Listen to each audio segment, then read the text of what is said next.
Hello friends, welcome to my channel tele online class. आज की इस वीडियो में हम import goods invoices and import services invoices सीखेंगे। और इसमें हमें एक अनरजिस्टर्ड डीलर से परचेज करने पे जो भी हमारी टैक्स लाइबिलिटी बनती है, एडजस्टमेंट एंट्रीज बनती है, इनपुट टैक्स क्रेडिट हम क्लेम करते हैं, वो एंट्रीज आज हम इस पे सीखेंगे। तो देखिए हम स्टार्ट करते हैं। लास्ट वीडियो में मैंने B2B इनवॉइसेस करवाया था आपको, जिसमें हमने एक लोकल परचेज और इंटर स्टेट परचेज की थी। आज मैं एक अनरजिस्टर्ड डीलर से आपको परचेज करना बताऊंगी कि आप कैसे इसमें करेंगे। तो देखिए हम यहाँ पे आते हैं परचेज वाउचर पे, और यहाँ पे आपने पार्टी अकाउंट नेम में पर्सन नेम क्रिएट कर लेना है। यहाँ पे फॉर एग्जांपल मैंने यहाँ पे क्रिएट किया Deepak and company under sundry creditors, and यहाँ पे आपने स्टेट हरियाणा ले लिया और सेट ऑल्टर GST डिटेल्स आपने यहाँ पे अनरजिस्टर्ड ले लेना है। ओके, उसके बाद देखिए आपने इसको एक्सेप्ट किया और यहाँ पे आपने परचेज लेटर ले लिया।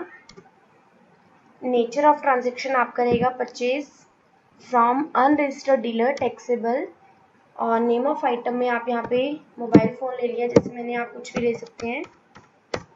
अब देखिए इस एंट्री में क्या है, आपने एक अनरजिस्टर्ड मतलब आपका जो इनवार्ड सप्लायर है वो एक अनरजिस्टर्ड डीलर है और आप एक रेगुलर डीलर हैं। तो जो अनरजिस्टर्ड डीलर होगा वो आपसे टैक्स कलेक्ट नहीं करेगा, but you are a regular dealer, तो आपकी लाइबिलिटी बनती है गवर्नमेंट को टैक्स पे करने की, और आपकी जो टैक्स लाइबिलिटी होगी वो इंक्रीज भी हो जाएगी इस केस में। तो ये जो पार्ट है ये रिवर्स चार्ज मैकेनिज्म का पार्ट है। इसके लिए आपको एडजस्टमेंट एंट्रीज भी करनी पड़ेंगी, गवर्नमेंट को आपको टैक्स भी पे करना पड़ेगा, और उसके बाद आप उसके लिए क्लेम कर सकते हैं इनपुट टैक्स क्रेडिट के लिए। तो वो जो भी एंट्रीज होंगी वो मैं आपको आगे बताऊंगी। अभी के लिए हम यहाँ पे टैक्स को जो है वो नहीं लेंगे। अगर देखिए मैं यहाँ पे लेती भी हूँ तो भी मेरा टैक्स जो है वो कैलकुलेट नहीं होगा, क्योंकि ये डिपेंड करता है हमारे पार्टी नेम पे। पार्टी जो मैंने कस्टमर का नेम बनाया है वो मैंने एक अनरजिस्टर्ड डीलर बनाया है, तो मेरा कोई भी टैक्स कैलकुलेट इस इनवॉइस में नहीं होगा।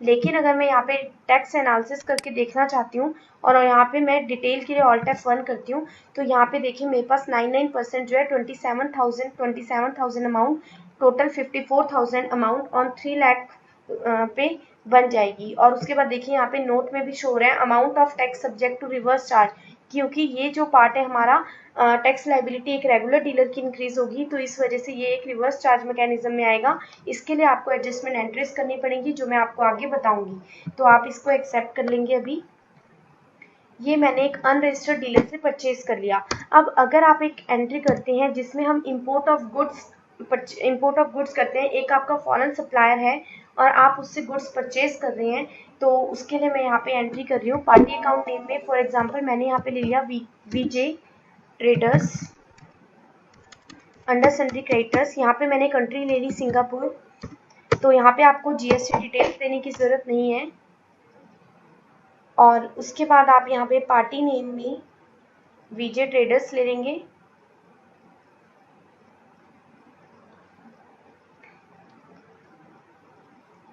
यहाँ पे आपने VJ ट्रेडर्स ले लिया और परचेज लेजर में यहाँ पे हमने परचेज ले लेना है। और उसके बाद यहाँ पे आपका जो नेचर ऑफ ट्रांजैक्शन आएगा इम्पोर्ट्स टैक्सेबल आप ले लेंगे। और यहाँ पे नेम ऑफ आइटम में मैंने यहाँ पे मोबाइल फ़ोन ले लिया, 10 मोबाइल फ़ोन। ये देखिए जो अमाउंट मेरी बनी वो मेरी 1,50,000 बनी, और ये एक फॉरेन सप्लायर है, तो ये भी जो आपसे टैक्स है वो कलेक्ट नहीं करेगा। इस केस में भी आपकी लाइबिलिटी बन जाएगी गवर्नमेंट को टैक्स पे करने की, और उसके लिए आपको एडजस्टमेंट एंट्रीज करनी पड़ेंगी, रिवर्स चार्ज की एंट्रीज करनी पड़ेंगी। तो आगे मैं आपको ये एंट्रीज करना बताऊंगी। टैक्स एनालिसिस में आप चेक कर सकते हैं कि आपकी लाइबिलिटी जो है वो 18% बन गई है, 27,000 अमाउंट ऑन 1,50,000। तो यहाँ पर हमने ये जो एंट्री की है इसको आप एक्सेप्ट कर लेंगे। एंट्री मैंने की है ये मैंने फॉरेन सप्लायर से गुड्स परचेज की हैं। अब यहाँ पे मैं एक इंपोर्ट ऑफ सर्विसेज इनवॉइसेस बना रही हूँ, जिसमें हम एक सर्विसेज जो है वो परचेज करेंगे फ्रॉम फॉरेन सप्लायर। तो उसके लिए भी मैं यहाँ पे सेम पार्टी नेम में सेम रख रही हूँ, VJ traders from Singapore. And purchase laser में परचेज ले लेंगे। नेचर ऑफ ट्रांजेक्शन आप यहाँ पे ले लेंगे इंपोर्ट टैक्सेबल।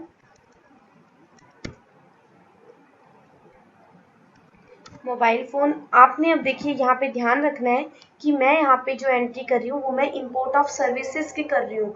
तो सर्विसेज में आप आइटम नहीं लेंगे और एंट्री आपने जो करनी है वो आपने एज वाउचर स्क्रीन में करनी है। आप Ctrl+V प्रेस कर देंगे और यहाँ पे देखिए आपने कस्टमर का नेम लेना है और यहाँ पे अमाउंट लेनी है कि आपने कितने की सर्विसेज ली हैं। उसके बाद आप यहाँ पे डेबिट में परचेज ले लेंगे। ट्रांजेक्शन जो है वो आपकी इम्पोर्ट टैक्सेबल हो जाएगी और इम्पोर्ट टैक्सेबल लेने के बाद यहाँ पर देखिए आपने जो आइटम है वो लेनी नहीं है। मैं दोबारा से एंट्री करती हूँ इसकी सर्विसेज की। अगेन आप यहाँ पे आएंगे, क्रेडिट आपने करना है विजय ट्रेडर्स को। यहाँ पे मैंने जो सर्विसेज ली हैं वो मैंने 50,000 अमाउंट की ली है और यहाँ पे डेबिट कर दिया मैंने परचेज को। नेचर ऑफ ट्रांजेक्शन मेरा रहेगा इम्पोर्ट टैक्सेबल। यहाँ पर आपने आइटम लेनी नहीं है, यहाँ पर आपने इसको नॉर्मली एक्सेप्ट कर देना है। ये हमने सर्विसेज परचेज कर ली फ्रॉम फॉरेन सप्लायर, तो ये हमारी इम्पोर्ट ऑफ सर्विसेज इनवॉइस बन गया। और इसमें आपने ध्यान देना है, देखिए जैसे मैंने यहाँ पे परचेज लिखा है, अगर आपने कोई सर्विसेज लिया और उसका कोई नेम है तो आप वो नेम से भी यहाँ पे डिफाइन कर सकते हैं, बट उसको आप अंडर परचेज अकाउंट ले लेना, तो यहाँ पे आपको डेबिट में वो शो हो जाएगा। ओके, तो आपने इसको एक्सेप्ट करना है और यहाँ पे हम वाई से एक्सेप्ट कर देंगे। एक्सेप्ट करने के बाद जब आप इसको चेक करेंगे तो आप यहाँ पे डिस्प्ले पे आएंगे, स्टैट्यूटरी रिपोर्ट्स जीएसटी R2। अब देखिए जो मेरे पास इंपोर्ट ऑफ गुड्स इनवॉइस है वो मेरा शो हो रहा है ठीक जगह पे जहाँ पे मेरा होना चाहिए। यहाँ पर देखिए मेरी टैक्सेबल वैल्यू 1,50,000 आ रही है, इंटीग्रेटेड टैक्स आ रहा है 27,000 एंड यहाँ पर देखिए हमारा जो अमाउंट है ये मैंने नॉर्मल परचेज किया था और उसके बाद यहाँ पर मेरे पास ये शो हो रहा है, लेकिन इनवॉइस अमाउंट मेरी 1,50,000 ही हो रही है क्योंकि इनवॉइस अमाउंट पे आपके पास 1,50,000 ही था। ठीक है, ये तो लाइबिलिटी आपकी बनी कि आपने आगे गवर्नमेंट को टैक्स पे करना है एज अ रेगुलर डीलर। और यहाँ पर हमारा जो इम्पोर्ट ऑफ सर्विसेज इनवॉइस था ये हमारा मिसमैच इन्फॉर्मेशन में आ गया, इसको आप एंटर करके ठीक कर सकते हैं। यहाँ पे आप देखिए क्या गड़बड़ किया आपने, 50,000 अमाउंट इम्पोर्ट टैक्सेबल ले लिया। यहाँ पे इंटीग्रेटेड टैक्स जो था वो 18% था, यहाँ पे मैं एक बार एंटर कर दूंगी और इसको एक्सेप्ट कर दूंगी। उसके बाद एक बार और आप इसको इम्पोर्ट टैक्सेबल करके इसको एंटर कर सकते हैं। अब आप देखिए ये एक्सेप्ट हो जाएगा आपका यहाँ से और ये जो अमाउंट है मेरी यहाँ पे शो हो जाएगी इम्पोर्ट ऑफ सर्विसेज इनवॉइस पे। देखिए यहाँ पर भी मेरा इंटीग्रेटेड टैक्स 9,000 आ गया और जो इनवॉइस अमाउंट है वो मेरी 50,000 ही है। अब देखिए मैंने 3 टाइप की एंट्रीज की हैं, कौन कौन सी। फर्स्ट मैंने अनरजिस्टर्ड डीलर से परचेज किया। सेकंड इनवर्ट सप्लायर जो था वो एक इम्पोर्ट गुड्स इनवॉइसेस थे जो मैंने फॉरेन सप्लायर से परचेज किए थे। एक मैंने इम्पोर्ट ऑफ सर्विसेज इनवॉइस बनाया। इन तीनों में हमारे पास जो पार्ट होगा वो हमारे पास रिवर्स चार्ज मैकेनिज्म का होगा, क्योंकि ये सब जो है वो आपसे टैक्स कलेक्ट नहीं करेंगे, but you are a registered dealer, तो आपकी लाइबिलिटी बनती है कि आप गवर्नमेंट को टैक्स पे करेंगे और उसके लिए आपको अपनी टैक्स लाइबिलिटी राइज करनी पड़ेगी और बाद में आप उसके लिए क्लेम कर सकते हैं क्रेडिट के लिए। ओके, तो मैं यहाँ पे आपको बताती हूँ कि हम एडजस्टमेंट एंट्रीज कैसे करेंगे। तो सबसे पहले आप यहाँ पे एक आपको अपनी टैक्स लाइबिलिटी इंक्रीज करनी है, तो उसके लिए सबसे पहले हम यहाँ पे जर्नल में एंट्री करेंगे। जर्नल में जब आप एंट्री करेंगे तो यहाँ पे आप स्टैट एडजस्टमेंट ले लेंगे, टाइप ऑफ ड्यूटी टैक्स आप जीएसटी ले लेंगे। यहाँ पे हम लेंगे इनपुट, यहाँ पे हम लेंगे इंक्रीज ऑफ टैक्स लाइबिलिटी और यहाँ पे एडिशनल डिटेल्स में आपके पास आ जाएगा परचेज अंडर रिवर्स चार्ज।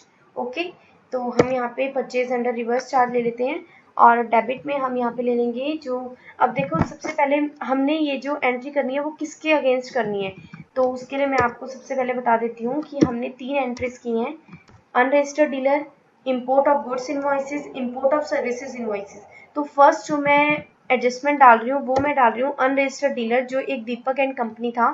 इसका देखिए मैंने मोबाइल फ़ोन परचेज किया था 20 नंबर्स में, जिसमें 15,000 अमाउंट थी एक मोबाइल की और टोटल अमाउंट मेरी 3 लाख रुपीज़ बन रही थी। और इस पे जो मैंने टैक्स जो है वो कैलकुलेट हुआ था वो मेरा टोटल 54,000 रुपीज़ हुआ था। तो 54,000 अमाउंट में 27,000 CGST एंड 27,000 SGST, तो टोटल मैंने 54,000 अमाउंट का जो है वो मैंने एडजस्टमेंट करना है। तो उसके लिए मैं यहाँ पे एंट्री करूँगी टैक्स लाइबिलिटी इंक्रीज करने के लिए, तो मैं यहाँ पे एक जर्नल लेजर पे आऊँगी एडजस्टमेंट पे। यहाँ पे आपने स्टैट एडजस्टमेंट पे आना है, जीएसटी लेना है, यहाँ पे आपने लेना है इंक्रीज ऑफ टैक्स लाइबिलिटी। उसके बाद एडिशनल डिटेल्स में आप ले लेंगे परचेज अंडर रिवर्स चार्ज और उसके बाद देखिए यहाँ पे अब हमें डेबिट कोई करंट एसेट करनी है, क्योंकि आपने टैक्स लायबिलिटी को इंक्रीज करना है और आप एडवांस में टैक्स पे करेंगे। तो उसके लिए हम यहाँ पे लेजर क्रिएट कर लेते हैं, tax on advances, tax on advance. यहाँ पे आप ये लेजर क्रिएट करेंगे अंडर करंट एसेट। नॉर्मली आप इसको एक्सेप्ट कर देंगे। अब मैंने यहाँ पे जो टोटल टैक्स दिया है वो 54,000 और यहाँ पे क्रेडिट जो हो जाएगा वो मेरा CGST हो जाएगा 27,000 एंड SGST 27,000। ये देखिए मैंने एंट्री कर दी इंक्रीज ऑफ टैक्स लायबिलिटी की। ये नॉर्मल एंट्री हो जाएगी, एडजस्टमेंट एंट्री, और उसके बाद आप इसको एक्सेप्ट कर देंगे। अब सेकंड एंट्री होगी, जब मैं गवर्नमेंट को टैक्स पे कर दूंगी तो मेरे को टैक्स पेमेंट की एंट्री करनी पड़ेगी। तो उसके लिए मैं यहाँ पे पेमेंट वाउचर में एंट्री करूंगी और यहाँ पे आप कर देंगे start payment GST July to जुलाई।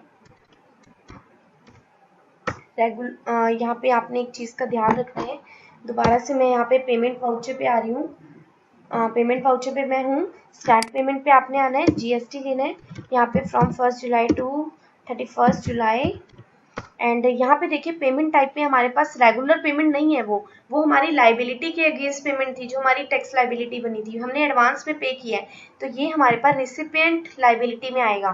तो आपने पेमेंट टाइप रिसिपिएंट लाइबिलिटी लेना है, क्योंकि आप एडवांस टैक्स पे कर रही हैं। तो यहाँ पे हम लेजर बना लेंगे बैंक का।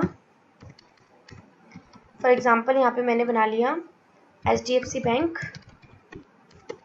Under bank account and except. यहाँ पे मैं CGST ले लूँगी 27,000, SGST 27,000। और यहाँ पे आप अगर प्रोवाइड GST डिटेल्स लेंगे तो आपका मोड ऑफ पेमेंट आ जाएगा, आपने कैसे पेमेंट किया है, credit card, debit card, NEFT, ये सारी डिटेल्स आप यहाँ पे दे सकते हैं। और उसके बाद आप यहाँ पे इसको एक्सेप्ट कर देंगे।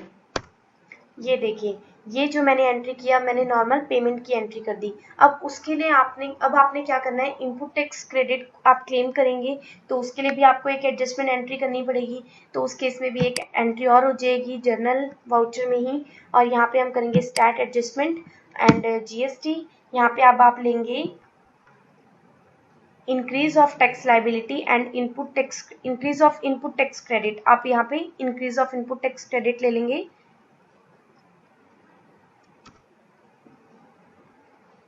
और यहाँ पे हम ले लेंगे परचेज अंडर रिवर्स चार्ज। उसके बाद यहाँ पे अब आप रिवर्स कर देंगे CGST, आप यहाँ पे ले लेंगे 27,000, SGST 27,000 एंड क्रेडिट हो जाएगा आपका टैक्स ऑन एडवांसेस। अब देखिए टैक्स ऑन एडवांसेस का जो मेरा अमाउंट था वो 0 हो चुका है, और यहाँ पे आप इनपुट टैक्स क्रेडिट आपने इंक्रीज किया अपना और इसको एक्सेप्ट कर लिया। अब ये जो मैंने एंट्री की थी ये मैंने अनरजिस्टर्ड डीलर के अगेंस्ट की थी, और यहाँ पे स्टैट्यूटरी रिपोर्ट्स में ये जो सारी एंट्रीज हैं वो हमारी हो चुकी हैं। अब आपने देखना है, जैसे मैंने अनरजिस्टर्ड डीलर के अकॉर्डिंग ये 3 एंट्रीज की थी, 3 एडजस्टमेंट बनाई थी। First adjustment for increase tax liability, second adjustment for making payment to the department and third adjustment for input tax credit. यही 3 टाइप की जो एडजस्टमेंट एंट्रीज है ये हमारी उस केस में भी होगी, import of goods invoices and import of services invoices. इन तीनों केस में हमारे पास यही सेम कॉमन एंट्रीज रहेंगी। जो एडजस्टमेंट एंट्री मैंने की है आपने ऐसे ही करनी है। तो ऐसे करके हम ये जो 3 टाइप्स के हमारा रिवर्स चार्ज मैकेनिज्म है, आप इस टाइप से एंट्री कर सकते हैं। आप करके देखिएगा, अगर आपको कोई भी डाउट्स होते हैं आप कमेंट्स में पूछिएगा, मैं पूरी कोशिश करूंगी कि मैं आपके जो क्वेश्चंस का आंसर कर पाऊँ। And thank you so much for watching my video.